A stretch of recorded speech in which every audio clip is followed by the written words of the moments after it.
Hello, sysfailure here again, and welcome back to another Snapshot video. Today we're looking at Snapshot 15W36A/B/C, as it was C by the time I actually go home from work. A and B basically just has some bugs in them. So other than that, features are pretty much the same. So what's changed? Well, you may notice I'm in a little multiplayer world here. This is my little camera drone. And it's being a little jerky for some reason. So that's snapshots for you. But my little camera drone here, this is sysfailure, is here to aid me in showing new features.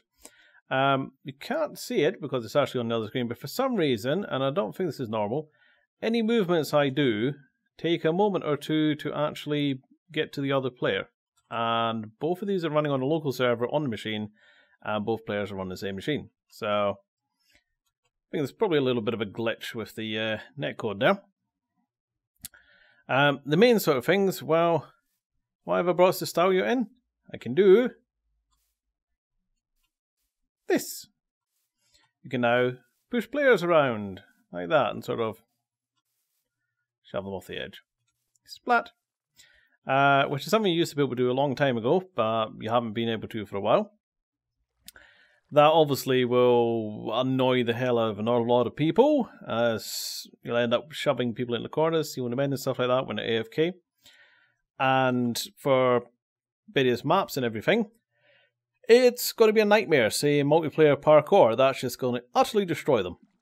Well, thankfully, they have also put in a scoreboard value, which means you can assign it in teams. So let me just pull that up. So if we do scoreboard, and then we want teams, add, and then we'll give it a team name. Let's see, everyone. There we go. And then if you want another scoreboard, teams, option, come on, there we go. Option, everyone. And then the one we want is down the bottom. You will see it there, collision rule. Oops.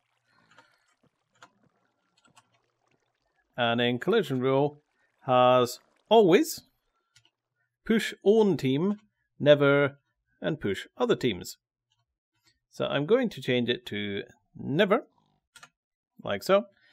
And then if we go ahead and do another scoreboard for teams, and then we will join to that, everybody. There we go, so that's both of us. I know it seems a little convoluted, but if you're setting up a map or something like that, it would be fairly easy. You'd have something when they join the map, it automatically adds them to that team or whatever. And now, there we go, back to the no collision. If you tried to do it on your little survival worlds or whatever, you would have to set it for every single person that joins after making them add join the team. So you set up some sort of little clock that could do it or something. Also, the fishing rod now properly grabs entities, so it's stuck there in sysfailure's head. On their screen they can actually see a big sort of flag, really.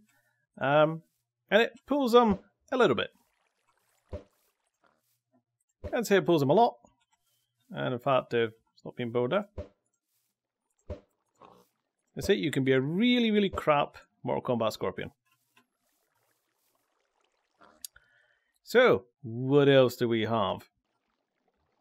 Well, we have a bunch of changes to the AI of mobs, which are made them a little bit different now. Like they can see through walls, apparently, which is kind of interesting.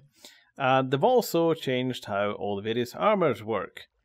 So, previously, and I'm going to just have to check the stats on this because they're a bit convoluted. Let's have a quick nose across. Right, there we go. So we've got that up. So even if you got full diamond previously made you nigh invulnerable to most attacks, as it gave you an 80% damage reduction, I believe it was. But the new system gives you a maximum of 66%. And it's actually technically worse than that, because lower damage hits, so something does maybe 1 or 2 hearts, that's not too bad. Whereas the big heavy hitters So I think if you got twatted by an iron golem or something, the heavier hits actually do substantially more damage, and the armor does less of a reduction. And also enchantments are changing as well, so that there's sort of less reduction in it as well. So it actually gets a bit dangerous taking mobs on, even with a full set of diamond and enchanted, which is kind of harsh, but at the same time quite fun considering they want to get the survival element back. But other than sort of bug fixes, I think that's mostly about it, really. So not a lot. But obviously the main thing that's probably going to annoy people is really going to be the collision changes for pushing players around and stuff. So just a little one this week. Who knows what might come along next week, but as per usual, thanks for watching and bye-bye.